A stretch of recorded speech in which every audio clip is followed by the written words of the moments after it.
Yeah, it would have to be in the neighborhood. Like I said, the school district's good. That's kind of what keeps us here. So we figured we'd just do an addition instead. I like that. Well, let me ask you this question. If we can help you, if the option for the bedroom add-on doesn't work out for you, and if we can help you list and sell your home for top dollar, like we're doing for your neighbor, take your equity and negotiate a really good deal on the replacement home that has an extra bedroom, more square footage, would you guys consider that option sooner rather than later? Yeah, I mean, if it's in the neighborhood, yeah, why not? That saves us time, saves us money, permits, and all that stuff. Cool. All right. And so what's your phone number? Is it 760? Yeah, 760-672-4684. Perfect. Okay, great. And what's your email address? Yeah, it's just going to be Jacoby 56@gmail.com. Okay, jacoby56@gmail.com. Got that. Excellent. All right. Well, I did promise Jacoby, I did promise the homeowner that I would walk around the entire complex and promote the sale. So can I give you a call tonight at 6 or tonight at 7 to schedule the appointment and go over the details? Yeah, 6 works good. Yeah, my wife should be home too. Awesome. All right, Jacoby, I'll give you a call at 6 and we'll talk more about the options. Sound good? Yeah, that sounds good. Yeah. Also, maybe if you kind of, if you have resources to help with the addition, that would be great because I don't think there's another home in the neighborhood. So yeah, absolutely. So I actually have some really good general contractors, handymen, and we all know some people that know some people that aren't licensed. So if you want that option too, I'll connect you with all of them. So we'll go over that option. We'll take a look at the condition of your house, determine the value. I'll just lay out the entire game plan for you, and then you guys just decide what you want to do from there. Sound good? Yeah, no, it does. Thank you. I appreciate you coming by. Awesome. Cool. Thank you. Boom. All right. Awesome, bro. Thank you for that. Cool. Awesome. All right. Let's pause there for a quick second. I want to open it up to thoughts and questions. We dissect the script and then I will play with someone else. So that was a lot there. I want to hear some feedback from the rest of the group. What's some observations you made? Obviously, you guys saw me fall off script. Observations, maybe some aha moments. What did you notice? Let's open it up.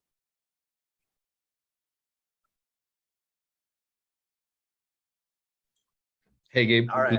Where to get you guys woken up today? I'm seeing it. It's Monday. I know it's Monday and it's a little gloomy outside. Let's try this one more time. All right, team. What's the feedback? What do we got going on? What did you guys learn? I heard someone stepping in. Who is it? Hey, Gabe, it's Louis. Hey, just like the other, Right, script, right? Once you get that opportunity and they start opening up, you just kind of let them flow, right? Let the dialogue go, and then you start biting off of that. Whatever they give you, then you capture that and you kind of go with that. Exactly. Now, you said something that was important right now. Two things that were important. I want you guys to all listen to this. Number one, when you hear your prospect giving you more information or asking more questions, and they're more curious, flow with the conversation. Continue asking open-ended questions. You never want to ask questions that end in a yes or a no. You want to ask questions that open dialogue. So what kind of questions? Here's a question for every single one of you. What questions, what do open-ended questions start with? What do open-ended questions start with? What words? Is it who, what, when, where? Come on, let's go. Let's go. There you go. Everyone give it a silent round of applause. I learned this means round of applause in sign language. So round of applause, everyone. There we go. Awesome job. All right. Yes. Who, what, when, where, and why. When you hear your client getting interested, ask them open-ended questions, get them talking more. That was point number one. Okay. Second, he said then you transition back into your point. How many of you guys, by show of hands, and drop it in the chat below too, how many of us here struggle with transitioning back into the professional conversation without giving it a hard stop and making it uncomfortable, right? Like you might be talking about something and you're trying to get back on point and you're like, oh, I don't want to just ask this question right off the back. It's going to kill the vibe, kill the energy. It's going to be awkward if we're talking about kids. And I'm like, so about the house, what by the way, what about the house? Do a lot of you guys struggle with, it's called a bridge, bridging the conversation back from a personal or a dialogue back on track? It's something that a lot of people struggle with, which is why I asked the question. You have to get really good at bridging the conversation back from the personal conversation and transitioning it smoothly into that dialogue. How do you do that? You find a commonality in the conversation. Write this one down. You find a commonality in the conversation and the point that you're trying to make next. So for example, yeah, we just need a little more square footage in bedrooms and baths. So that was what he was telling me. And then I said, oh, well, he wants more space. My next question on my script, if you guys go back and watch it, my next question on my script was, if we can help you sell your home for top dollar. This is what I said. I said, well, hey, man, if this renovation doesn't work out for you, the bedroom and bath, would you guys consider using your equity, using it as a big down payment? And if we can help you negotiate a good deal on a replacement home, would you consider that option sooner rather than later? I used the commonality. He was talking about something there. And then I said, well, hey, if this doesn't work out, which is the common talking point, I bridged the conversation and then I've transitioned into my next, back into my script again. Rather than him talking about that, me saying, okay, well, hey, if that doesn't work out for you, are you willing to do this? Or like, okay, well, hey, look, if we can sell your home, I had to bridge it smoothly. So Louis, really good point on that. One more person, any feedback or aha moments? Any takeaways from that?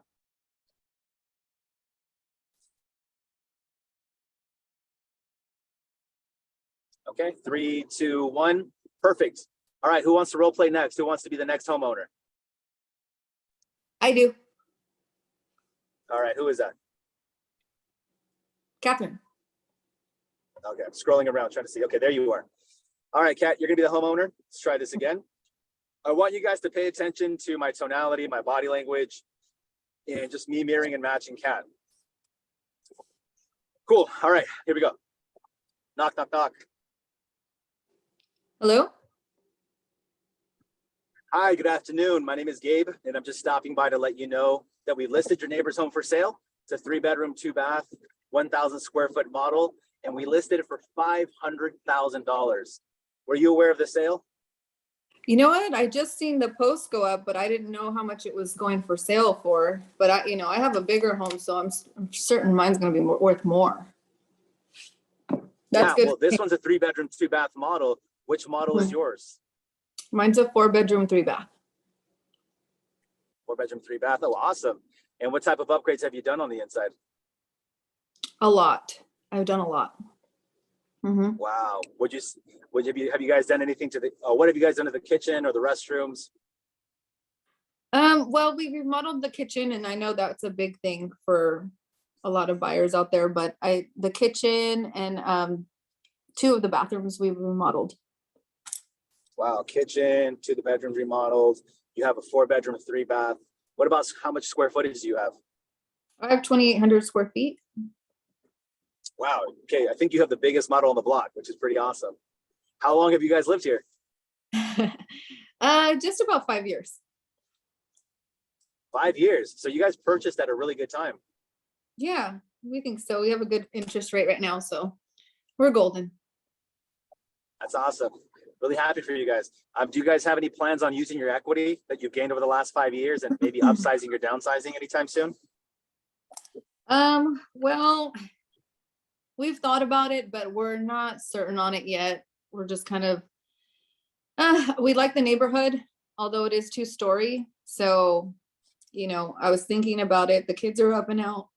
So I'm thinking I might downsize and maybe in the near future get like a 1-story, because 2 stories difficult, and with the kids out, I don't need it, or we don't need it. Yeah, it sounds like you guys transitioned into that empty nester phase. Is that right? Yeah, lots of cleaning. Lots of cleaning, lots of stairs. Yeah. Let me ask you this. If we could help you find a 1-story, smaller home in the same neighborhood, would you guys consider your options sooner rather than later? I haven't talked to my husband about it. I mean, lately, I should say. We've kind of just put it on the back burner. since we have a good interest rate and, you know, there's some equity there. We already know that. So, I don't know. I haven't talked to him. I'd have to talk to him. Yeah, of course. Now, obviously, this is a conversation both of you have to have. But the reason I asked that question is because although you guys do have a high interest rate, the equity is where it's at for you. And if you guys can take that equity, maximize your profit on this home, and then get you into that single-story home, there's no stairs, it's in the same neighborhood, put some of that money aside for your retirement plans or investment plans. I mean, right now would be a really good time to do that. Does that make sense? Yeah, that makes sense. Now that you brought up retirement. I know there's a lot going on there, but obviously you have to talk to your husband. So let's do this. Let me get your phone number. What is it? Is it 949? What is this for? Why would you need my phone number? Oh, stay in contact with you. It's 949, right? You sucker. I'm trying to give you some difficulty here. But you can't because I'm likable. I'm trying to You get guys it notice so that? Let's pause there for a quick second. yes. Do you guys see how much she's struggling with it? Because I'm likable. I'm smiling. I'm marrying and matching with her. I'm throwing a little joke with her. We're having a good time. And I'm like, oh, just to stay in contact with you. It's like not a big deal. Like 949. Like I'm putting the pressure back on her. Yeah, and she's struggling in real time. Because I don't want to give you my info. I don't want you calling me. You know what I mean? Because there are those, and I want to see what you would do, because I know that there are people that do not want to give you their info. They're just like, just give me the numbers. What is it? You know, like I don't want you contacting me after this, you know? So yeah. So throw it back at me again, then. Let's go. Let's keep on doing it. All right. So okay. yeah, just to keep in contact with you is so 949, right? You know, can you just run the numbers for me maybe, and like see what my house is worth or something? Because I just want to see what it is worth, and then maybe we could talk later.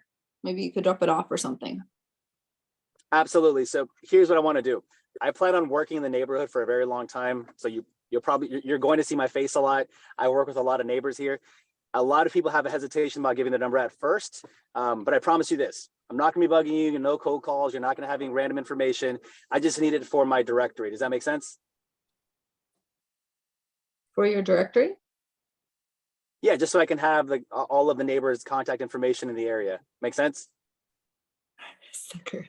Yeah, yeah, it makes sense. I just don't want a whole bunch of calls or, you know, cold calls or anything like that. I'm very particular with my number being given out. I hate spam. So it's.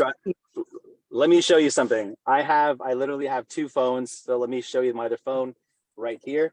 I literally have two phones because I cannot stand a spam phone call. So I promise you, we're on the same boat. Not going to happen. I just want to make sure we're in contact whenever the time comes up. Make sense? I love that. That's what it is you're pinning me with makes sense. Okay. So, yes, it does. Cool. Awesome. All right. So is it 949 or 909? I don't know the area that well. That's not a good thing to say, no, Gabe.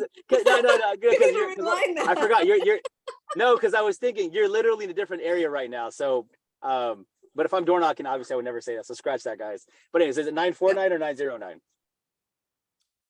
909. So 909. 501. 501. 5886. 5886. Awesome. I'll just send you a text so you have my number. Just keep it saved. And then listen, by the way, I did promise the homeowner that I would get back to introducing myself to the rest of the neighbors in the neighborhood and letting them know about the sale of the property. So I want to keep my word, get back to promoting the sale. And what I'll do is okay if I stop by maybe tomorrow on the same time. I'll drop off what's called a CMA. It's an unofficial appraisal report. It'll let you know the value of your home approximately. And then we can schedule a time for me to stop by, check out the inside. I'll give you a more accurate number, but we'll just start with that. Does that sound good? Yeah, you know, I work during the day. I might not be home. Can you just drop it off? Yeah, absolutely. I'll drop it off around like 6 o'clock. Does that sound good? Yeah, that's fine. Cool. And then Is it okay if I text you 2 days later just to make sure you got it? Yeah, that's fine. Awesome. And then you just get back to me after you guys get a chance to review it. Sound good? Okay. Awesome. And your name? Catherine. Kat. Awesome. Catherine. Well, I'm Gabe. It was a pleasure to meet you. Hopefully I'll drop it off in 2 days, and hopefully we'll see you at the grand opening next week. Yeah. Perfect. Yeah, I might go. Awesome. Well, if you decide to go, we'll see you there. Okay. Sounds good. All right, Kat. Have a good day. Thank you. You too. All right. Boom. You know what I was thinking? I should have been like, you know what? My kids are busy and they're just, I should have made it like more complicated. So that way you have to like, because I know that's happened to me before where I'm like, you know, and it stumps me sometimes when things like that happen. So that's why I wanted to see how you did it with some pushback, I should say, because that does happen. Not everybody's happy to see you at their door, you know? Yeah. Yeah. But they are, let me share something with all of you. I want everyone to write this down. Everyone get ready to write this down. Please write this. This is so important. Here we go. It is hard for people to say no to people they like. Write that down. It is hard for people to say no to people they like.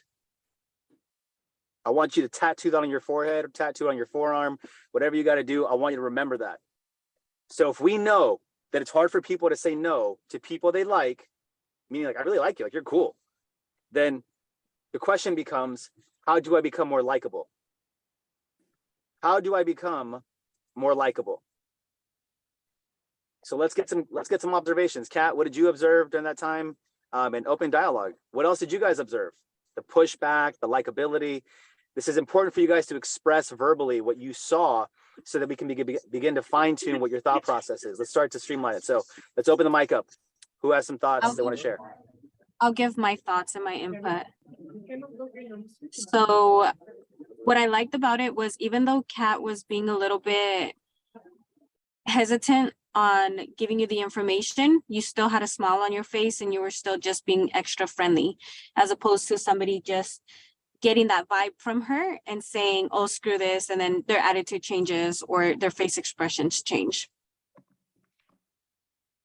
So I feel like that's something that's Powerful. gonna make you likable. Right. Yeah. I think, Yeah. the tie downs really help too. Like does that sound like, what did you, I think, I'm trying to think of the words you used. It was like, does that sound good? Or Does that sound good? Does that make sense? Me agree with you. And I'm like, I don't want to agree with you. I don't want to give you my number, you know, like, but you're like, but doesn't that sound good? And I'm like, okay, yeah, fine, you know? Yeah. Something I was noticing. No, go ahead. Something I was noticing, it's something that, you know, David like has been trying to teach us too, just like make it seem like no big deal. Oh, I just want to stay in touch with you, you know, make it seem like it's nothing. Yeah. It's a nonchalant conversation. I'm having a conversation. It's not a big deal. Like, dude, I'm not going to call you. Like, trust me, I'm not weird. I'm not going to piss you off. Why would I get your number and piss you off?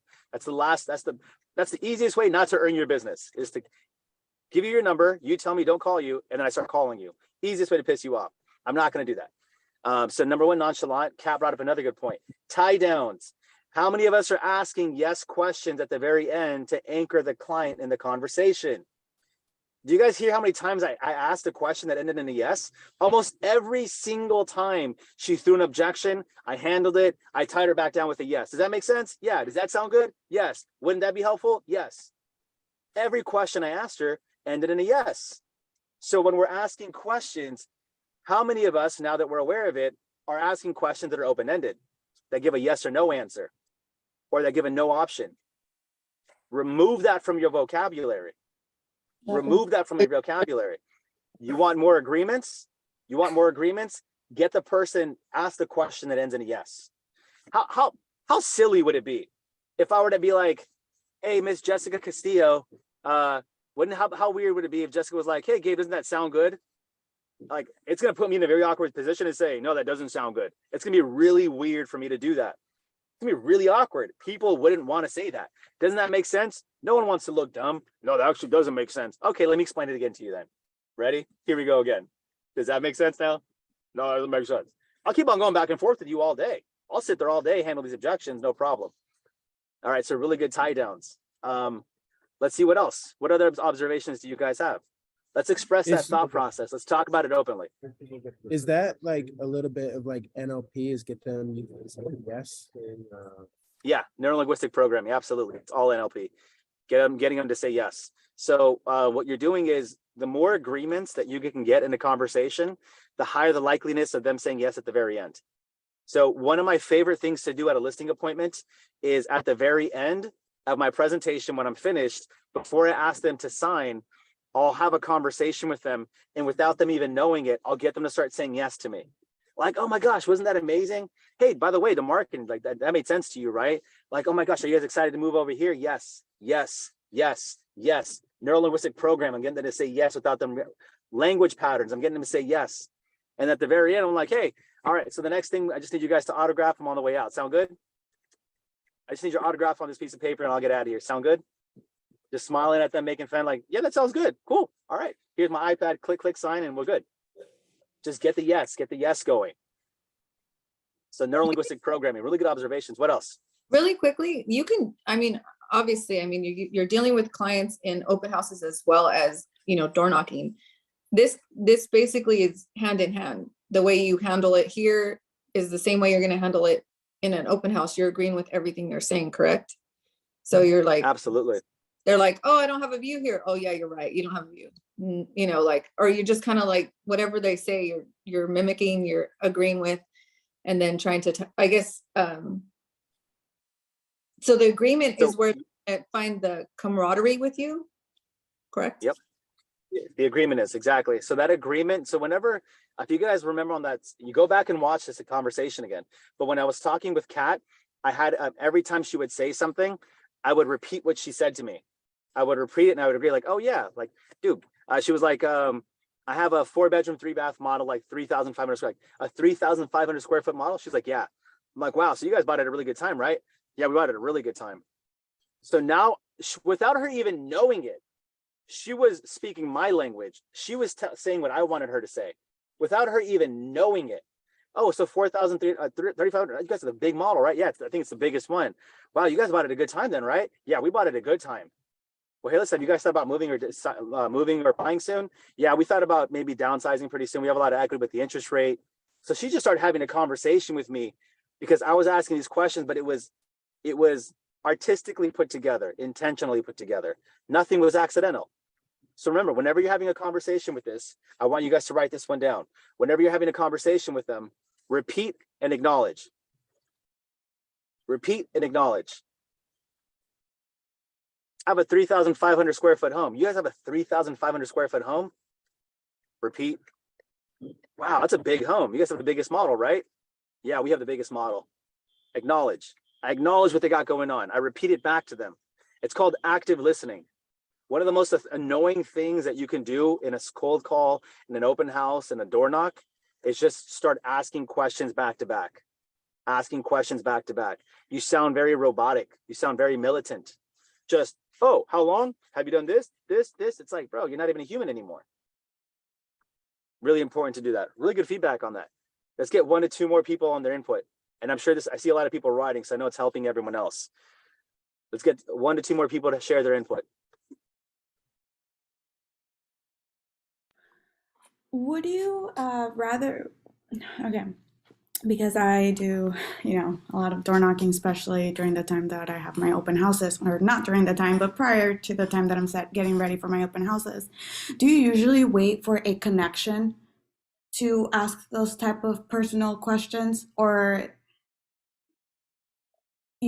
is there a right moment? Because I've gone door knocking with another person and just kind of let them do it for a second. And I was observing, and it's like, okay, he was asking yes or no questions, and we actually had like the door shut on us. And then I was like, okay, hold on, let me take over, but him and I are different personalities too. And I'm more of the type of like, okay, let me wait for a connection. Let me wait for them to like me, and then be like, okay, so, what's your phone number? What's your email? Type of thing. Yeah. Okay. So Really good question. She asked if these questions are too invasive in the beginning or if there's a right way to do it, is how I heard you ask me the question. So there's a two-part answer to it. Number one, if I'm just door knocking and I do not plan on farming this area long-term, then I'm going in every time just like this. If that's my farm and I plan on being there long-term and there's my open house, then I don't do this at all. First one for the open house, excuse me, I just listed it. So I let them know it's coming soon. That's just an advisory knock. I'm knocking on there. Hey, just want to let you know it's coming soon for sale. Here's the information. I'll stop by next week and I'll invite you to the open house once it's been listed. And, okay, sounds good. And the flyer just has the property under. There's no price. There's a QR code, a single property website. My information's on it. I come back a second time when I just listed. Hey, neighbor, I told you to come back next week. Here I am. Here's the flyer. Here's the information. Here's the price. By the way, we're having a neighbor-only open house this Friday from 4 to 6. Can I count on you to be there? Oh yeah, I'll be there. Perfect. We're just trying to get the mimosas right and all that. So I want to make sure we see you there. Good. That's on Friday. Then they come in on Friday, third touch. They see me there. We have some report. Hey, how's the dog doing? How's this? Oh, no way. How long have you guys been living there? We talk and I start writing more information down because now I'm farming this area and I plan on developing relationships. I start to get to know them a little more. How long have you lived there? How many kids? And I start to get to know, oh, have a drink, toast, cheers. Okay, I'll see you guys. And then I'll see, this is where you set the expectation. I'll let you guys know how the open house goes. And once we go into contract, I'll stop by and give you guys the information just so, and my hand does this too, just so you guys know what's going on with in your neighborhood. Sound good? And again, I nod yes, I smile. Sound good? Awesome, cool. I'll talk to you guys later. Have a good day. I'm constantly nodding yes and doing not. So then when the property goes into contract, I go back to the door again, like, hey neighbor, just want to stop by. Guess what? I have the flyer. This time I already have rapport. It's contact number 4. I'm not being pestering. I'm not being nothing. And I know their dogs. I know their kids. I know the neighborhood, how long they live there. 4th contact. Now I have the flyer. Now I get a little more playful. Hey neighbor, guess what? We got the property into contract. Take a guess how much? Take a guess. And I'm playing with them now. Let's see this. Nope, close. Nope, close. Yeah, bingo, you got it. We actually got it for $550. Here's the flyer. Just wanted to hand it off to you. Awesome, cool. And hey, you know what? When the property sells, I'll stop by just to make sure if there's any appraisal issues or what ended up happening. Sound good? Awesome. Then on the 5th time, when I come back around after all the value's been given, rapport's been built. Then I go for the close on the 5th one. Hey, just wanted to let you know that we ended up closing the property. There were about 4 or 5 other people who didn't get the offer accepted. I just wanted to ask you guys, have you guys considered moving anytime soon? And by that time, well, yeah, you know what, Jessica, we've been talking about it a lot recently. And Well, hey, listen, maybe I can stop by tomorrow and go check out the inside, give you a price on the value and see if we can put something together for you guys. Does that sound good? Yeah, that sounds really good. Okay, I'll stop by tomorrow. Let's talk some just preliminary numbers and all that stuff. Boom, you booked an appointment after the 5th conversation. That's your farm. Now you're there long term. Everyone, you know the HOA better than everyone else does. You know how many units are in there. You know people by name. Like you're not pushing those people because you intend on building longer relationships. Does that make sense for everyone? All of you guys? Yeah, on the call? Look at you guys see how you guys all start nodding your head when I say that? Neuro-linguistic programming, NLP. Does that make sense? And look at all you guys did. Yup, makes a lot of sense. That's how you use NLP and how you use tie downs. But anyways, that's your farm approach, Jessica. Did that answer your question? It did, which is great information. But let's say you're not farming and you're just, you're a buyer's agent and you are letting the neighbors know, hoping that they can come, make a touch with them and help them buy or sell. I would, even if it's not your farm and you have, well, it depends. Now it depends on the conversation. So it's not an easy go one way or another. But if you feel in that neighborhood, let's say it has a high turnover rate, here's how I would make the determination. If that neighborhood has a high turnover rate, meaning they're selling every 2 to 4 years, like fast, a lot, it's a townhome development, then chances are I'm going to be there for the coming soon, the open house. And then when it sells, I'll close them right there. If it's not a high turnover rate and I'm just inviting everyone and chances are they're not going to move from 5 to 7 years, then I'm going to go for the close that first time I knock on that door. Okay. So the data determines my approach. Okay. Sounds good. So Thank you. I'm sorry. So like with a retirement community, Gabe, would you consider that like a close right away? Because I mean, normally they don't list right away. Or would you consider that more? I would probably never knock a retirement community just because the chances are they're going to get carried out of there. That's the response from most of them. And it's a property that's in the family. They probably have it in a trust or a will, going to the kids afterwards. Like there's just so many more layers. For the same effort, I would rather go knock a door that has a high turnover rate. Every 2 to 4 years they're selling. It's in a townhome or a condo development. They have to sell that townhome or condo to normally upsize. So same doors, same amount of time, same script, just in a different area. Now you have the opportunity to have 2 to 3 sales. How do you get 2 to 3 sales? If it's a townhome or a condo and they get ready to sell, chances are they're selling to buy a bigger home.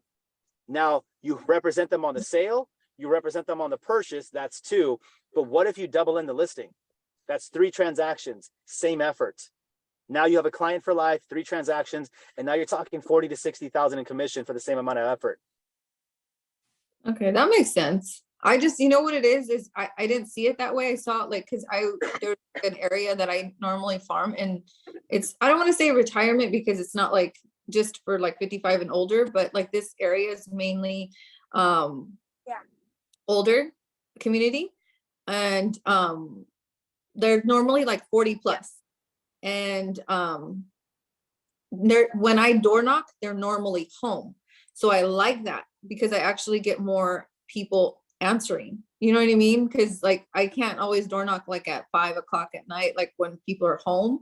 Like if I do door knock, it's normally like from 11 to like 1. And so that's the time I can only be there. So I try to get as many doors open. So if they're home, I go there. So, but at the same time, I understand what you're saying is that like the turnover rates somewhere else would be better. So that's why I'm just a little conflicted. I don't know if I should just still do it. I mean, because I've already kind of built a rapport in this area. So I don't know if I should still, I think I should just still do it. But I mean, but I do get your turnover rate. I do understand that that's probably a better option to do like some condos or something, or even. Yeah. So Yeah. I like that point. So maybe you don't give up on that, but you give it less attention because you already have the rapport. But I would start hyper focusing right now on the high turnover rates. Contact your title company, find out which developments in your area tend to sell within 2 to 4 years. They can pull all that information for you. High turnover rate, and you want to go to that development, and you at least want about 200 doors in that development in order for it to be a really good long-term farm for you. But now you're talking about multiple sales on there, multiple deals, and it's only a matter of time before you become that expert. Let me ask everyone this question, and you guys can drop it in the chat. I want everyone to drop it in the chat. Honest question. How many times in your life, be honest, in your life has a licensed real estate agent knocked on your door to solicit buying or selling? Jessica says 0. Never. 0. 0. 0. Come on. Those are the answers. You want to know how many times on my doors? And I lived in a lot of places in San Diego. 0. 0. You come professionally dressed. You come with your script perfected, not memorized. You don't just know the words. You've internalized it. So you can freestyle, you can play with it, you can go back and forth. It's who you are. You come professionally dressed, you know your script, you know your data, you know the neighborhood. I'm talking about you call that HOA in advance, and you call the HOA before you go door knocking. Hey, how many parking spots are allowed? What's the pet restrictions? What are the CCNRs? What do they cover? What don't they cover? What about utilities? You start asking those questions. How many units are in the development? How many of them are owner occupied versus investment occupied? You ask those questions and you come to my door professionally dressed.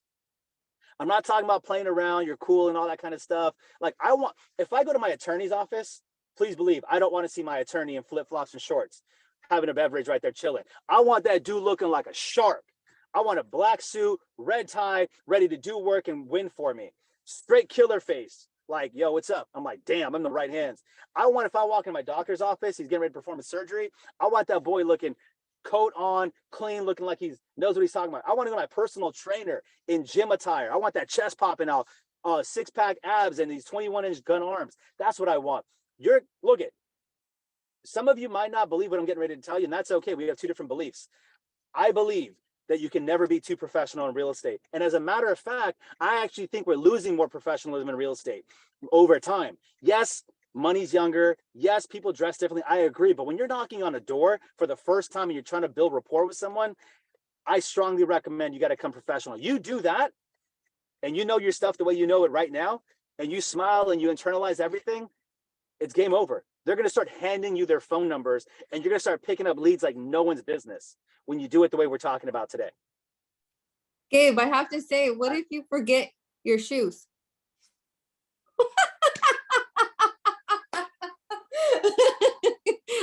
Yeah. That could happen. Bro, that was, I can't believe I can't believe you know what? That one, wow. Yeah, that was embarrassing. That was, wow. Chanclas inside the listing appointment. I had some slides. They were slides. Wow. Yeah, that was a first for myself. Hey, but your boy pulled it off and I got this listing signed 6%. So what's up? What do you Oh say? man, that was Sorry so, to interrupt. no, go ahead. So I became an agent not too long ago and I started farming my neighborhood. But because it's my neighborhood, do you think I should still dress professional? Or is there a time where I can just, quickly turn over, especially if I do like walks around the neighborhood type of thing often? And I personally think that I should dress professional, but then I've heard so many times that just it's okay to dress down and be like in your leggings, walking your dog, and let that be the time to knock on doors and connect with your neighbors? Or does it depend on the neighborhood? All right. So when you're talking about a cold market, someone that you're barely just trying to break into it, if you break the law of familiarity, if you get too familiar too soon, you lose value. If you get too familiar too soon, you lose value. Let me prove it to you guys. How many of you have like bought a new cell phone, a new watch, new shoes? And in the very beginning, you were like, oh my gosh, this is so nice. You protected it. You did everything not to get any scratches on it, any stains on it. But then over time, you just throw the phone inside the place. You just put it down. It doesn't even matter if it gets scratched anymore. You throw it inside the cup holder. Things get less and less valuable the more familiar they become. So you have to remember that things get less valuable the more familiar they become. So in the very beginning, you have to make sure that you're close enough so people can see you, but far enough so they can't touch you. You want to make sure that your appearance is professional. I do believe in business casual. I think that's nice occasionally. But when you're trying to build rapport with people you don't know, and you want to like, damn, that person's consistent. They're always professional. That's my way. That's my belief. And I think that's right. I've never been fired from a listing. I've never been not hired because I dressed too professional or I was too professional. Chances are I've lost business because I wasn't professional enough. The complete opposite. And yes, we talked about this in one of the trainings. Look at the way you dress says a lot about who you are. The way you dress says a lot about who you are. You guys remember that training we did called In-Clothed Cognition? We talked about what your clothes say about you. If clothing didn't matter, tell me why the presidents are always dressed up in a suit. Come on, I'll wait. Why are they never dressed down? Why don't you ever see them on a podium? Yeah, you might see them on tabloids, individual photos here and there. You might see that for sure. But you'll never see the president standing behind the podium in a Union State of Address, addressing the entire country in a backwards hat and some flip-flops. Could you imagine if you saw Biden, Trump, Obama standing behind the podium when they're going to war and talking to you in a t-shirt and in a muscle shirt and a tank top and a chain on? You'd be like, yo, bro, what? It wouldn't make sense in your head. That's because we're programmed to associate dress. We're judgmental human beings. We're a judgmental species. Absolutely be professional. You'll never be fired for it. But after you start developing the relationship, then get a little more casual, get casual afterwards. So now I can show some of my clients' houses with shorts and socks and stuff like that and a hat. But I just showed houses this weekend to a brand new client for the first time, and I was in a suit. I had my tie, I had my button-up shirt. She even asked me. This lady makes I think she does about 250K a year, single 50. And she's a nurse and all this. Like, she makes really good money. And I came professional. She came in her yoga pants and all that stuff. And she's like, should I be dressing up more? And I was like, absolutely not. Like, you do you. But I'm here servicing you. So I just want to make sure, you know, that's what I said. I'm here servicing you. And she's like, okay, cool. Thank you. I made her feel relaxed. We hit it off. No problem. But I was there in a suit, and eventually it'll go from a suit and a tie to just a tie and a shirt to no tie, then a button-up shirt, then maybe a t-shirt and a blazer and some jeans, and eventually we'll get to that casual place. But I'm not going to disrespect my client by showing up to the podium, addressing the United States in flip-flops and a backwards hat. That's my philosophy. We have 5 minutes left. What other questions? I want to respect everyone's time.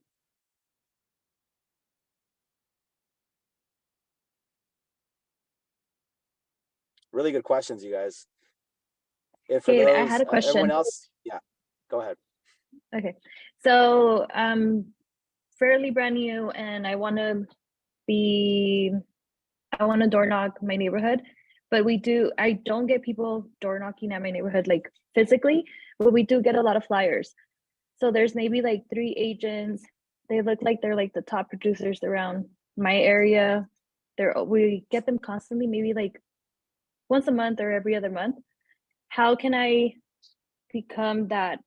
overcome that objective if it arouses, like, oh, well, so-and-so always sends me a flyer? So it's not the best product that wins. It's the best known product that wins. You just have to become the most known person in the area. That's it. The most known person in the area. And that's how you become the market expert. So the way you just said it, there's 3 people who are always sending flyers and they look like the expert. They're just out marketing you. That's all they're doing. They're showing their face more than you are. So I would start knocking on those doors, introducing myself. There's something that I've never tested. I've never tested this, but I heard it really, really well. There was someone that I masterminded with a long time ago. And what they did was they started their first round of introductions to their neighborhood, just of this is who I am. Hey, I live here. This is who I am. Get to know me a little bit. And it was like it was a 6 postcard marketing plan. And it was like, this is who I am. Here's my family. I got started in real estate. This is my experience. And they got to know them over time. And then because it was like 6 postcards in 6 weeks, plus included door knocking, it was like he became the area market expert and people got to love him and know him. I don't know if that works for everyone, but for that person, it worked really well. And I was like, that's a really good idea to get to people to know you first in the area, share testimonial videos, those kind of things. But to answer your question, it's the best known product. You just have to outmarket them. So showing up to the door more, postcards more, door hangers more, anything to get your face in front of those people, to get them to know that you're the area expert. And you don't have to sell any houses to be the area expert. Over educating these people, when a property sells or closes in that neighborhood, you're the first person to notify. I promise you, you will outwork those people so badly that you'll become that market expert. No one's knocking on those doors. And imagine if you're the person knocking on the doors, showing everybody. You know what those homeowners are going to think? They're going to think this. If she's knocking for these houses on these sales, what is she going to do for mine? Okay. And that's your advantage over everyone else. They're going to be like, when it comes down to sitting down, you can say, hey, listen, ma'am, I know you're thinking about selling your house. You're going to interview one of the top agents in the area, but you've seen me 6 months consecutively here. Give me an opportunity to sit down with you. Let me show you what I can do for your home. How many times have you seen that agent here? 0. Exactly. I'm not too busy for your house. I'm not. And that's how you get your foot in the door. You start having that conversation with them, but just outmarket them. Okay. I like that. I'm not too busy for your house. Okay. It's true. I just you. wanted to reiterate with what Gabe said, because I farm in Redlands, and I don't know if you guys are familiar with Redlands, but there's a particular agent that's out there, and I know her personally. Like, I've met her, and she's a witch, like a witch. When you deal with her, it's like, oh, but she always gets the listings, and I'm like, why? Because she's not pleasant to work with. So I'm like, why does she get the listings? Well, it's her marketing. She's known as, okay, I'm not going to tell who it is, but she's known for a certain thing, and she's known around and she markets herself as the Redlands area expert. And I'm like, dude, but she's so mean. In my head, I'm like, who wants to work with her? I just don't get it. Like, in my head, that just doesn't make sense. But because she's the area expert, and in these homes of like the South Redlands area, she gets these listings. And I'm like, inside, every time I see one of her listings, I'm like, no, oh, and it's just because she markets. It's just because she's known like that, because she markets the crap out of it.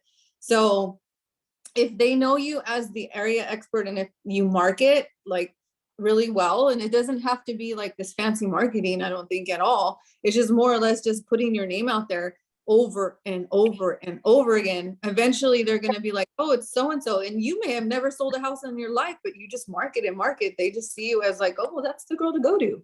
You know what I mean? Or a guy, whatever. So yeah, I'm done on my little soapbox.